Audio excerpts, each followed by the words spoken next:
video for chocolate brownies. Ovens on at gas mark 4 if you're using gas, 180 if you're using electric. Next thing we need to do is to prepare a piece of paper, sort of greaseproof paper, non-stick paper to go into the bottom of our tin. The way that you would do this, to be most economical, get it right up against the edge of the paper, draw around it with a pencil, and then we're going to cut it out. Now when we're cutting, we want to cut it out roughly so you can see. We're going to cut it out just on the inside of the line. So obviously where we've drawn around it, we need to take into consideration the width of the side of the tin. So if we wanted to fit on the inside, we have to cut on the inside of the line that we've just drawn. Once we've got all the way round, we're going to place that into our tin. And if we want to stop it from moving around, we can put a little bit of grease into the bottom of the tin as well to stop it from moving around. And that will just sit in there and stop the brownies from sticking to the bottom of the tin. We can run a knife around the edge of the tin to loosen that, but we can't get in underneath, so it's really important you use a piece of paper. Okay, next thing we're going to do then is to melt our butter and chocolate over a pan of water. Now, when you melt chocolate, it can burn really easily and it doesn't like being stirred and things too much. The idea of putting it in a glass bowl over a saucepan of water is that it's a more gentle way of melting all of the mixture. So I've put about 4 or 5 centimetres of cold water into the pan, and I'm just bringing that up to the boil. Once it's up to a boil, I'm going to put it down to a really gentle simmer. I'm going to put my 65 grams of dark chocolate and my butter into the bowl. And then that's just going to go over the heat. And we want it on a nice gentle heat. What we're not going to do is get in there with a spoon and stir it really vigorously and interfere with it. We're just going to heat it through really gently until all of those ingredients are mixed. And you'll notice that I've got a metal knife. That's so I can't overstir it. I can just move it around gently if I need to. You'll see that the pan is on a really gentle simmer there. We really don't want it on too high because we don't want too much steam being created. Bear in mind that the glass bowl is going to get really hot as well. So you'll notice then that the butter's starting to melt. We've cut it up into really nice small pieces so it melts more quickly, but we haven't messed around with it too much. Just give it a gentle stir from time to time. We know that's not ready because we can see there's still lumps in there. Okay, so we've given it another couple of minutes. I've got a couple of lumps of butter left, not very many, a couple of lumps of the chocolate. We don't want to overheat this, so as soon as those lumps have gone, we're going to turn the heat off and we're going to lift the bowl off carefully with our oven gloves. What's left in this, it's completely smooth, so I'm just going to lift the bowl off of the heat and pour away the boiling water. Then is to crack 2 eggs into your plastic bowl. I'm using a glass bowl just so you can see through it. Crack it on the side of the bowl, get your fingers in the crack of the egg, open the 2 sides, and pop in your sugar as well. This is a soft brown sugar. You can get lots of different types of sugar, and usually the main differences is the colour and the size of the grain of it. So this is this has got quite a small grain to it. If you had a demerara sugar, it would be quite chunky. We do want one that's not too chunky. Caster sugar would work, but this fine-grained brown sugar, this is the one that I've got. It's a light muscovado. Is a really nice choice because it just gives a little bit more of a treacle flavour to it. Then you're going to take your electric whisk, so plug it in at the wall. The 2 beaters just push into these holes here. Okay, so we're just going to beat this up now. When we start, the whisk is going to be quite noisy, so I'll just say what we're looking for now. When you whisk an egg, particularly if you whisk egg white on its own, it foams up and gets quite frothy, so that's what we're looking to happen. So just start on the lowest speed. We've got a little, you can move this up. That's the lowest, and there's 3 different speeds. Start on the lowest speed so everything doesn't get thrown out of the bowl. And then when everything's all mixed together in there, you could consider increasing the speed of carried on.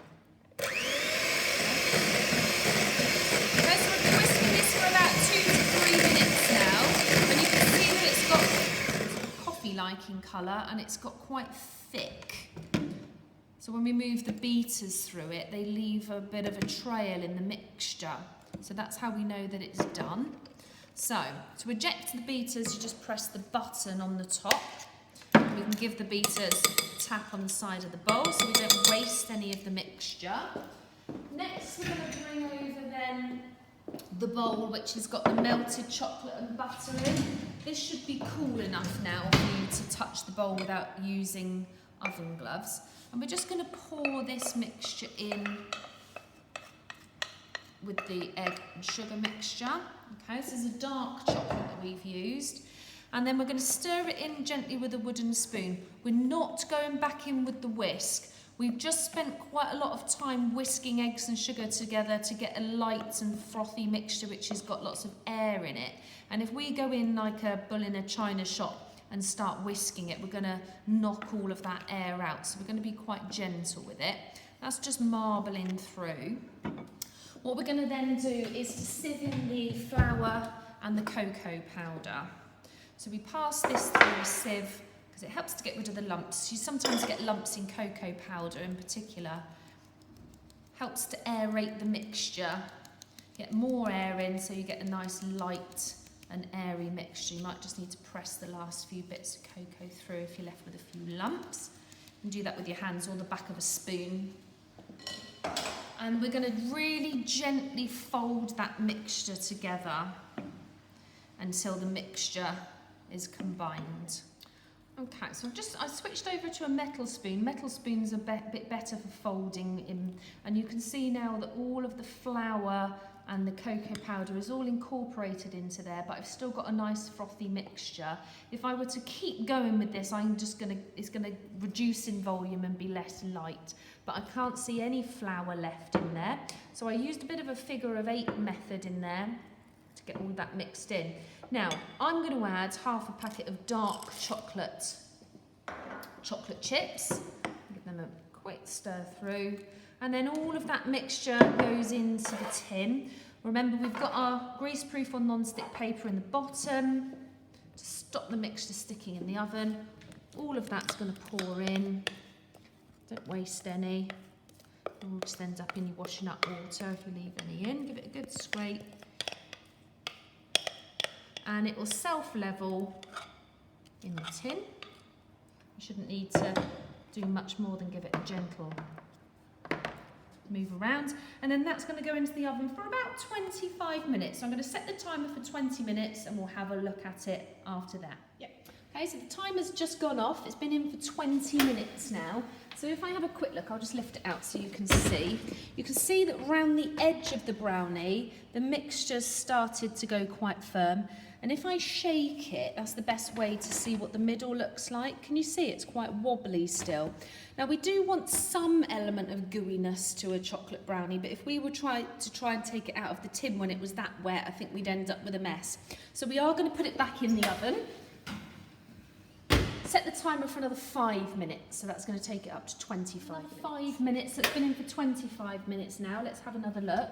Right, this time we can see it's cooked a bit more through to the middle. There's a little bit of wobble there about it. Let's have a look and see what we think.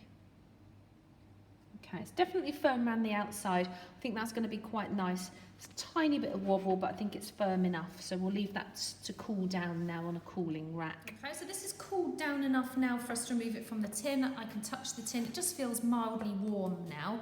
So I'm going to take my plastic spatula and I'm just going to run it around the edge of the tin, between the tin and the brownie, using the plastic tool so it doesn't scratch the metal on the tin. So we've gone around the edges. Hopefully the greaseproof or baking paper in the bottom has done its job.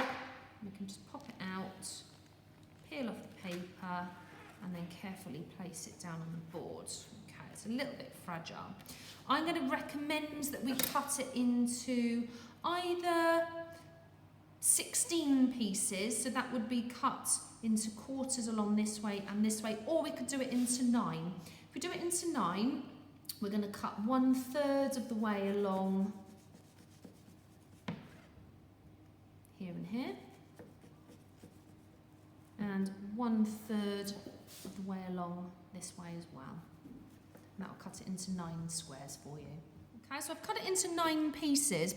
You can see the edge pieces are really nice texture around the outside.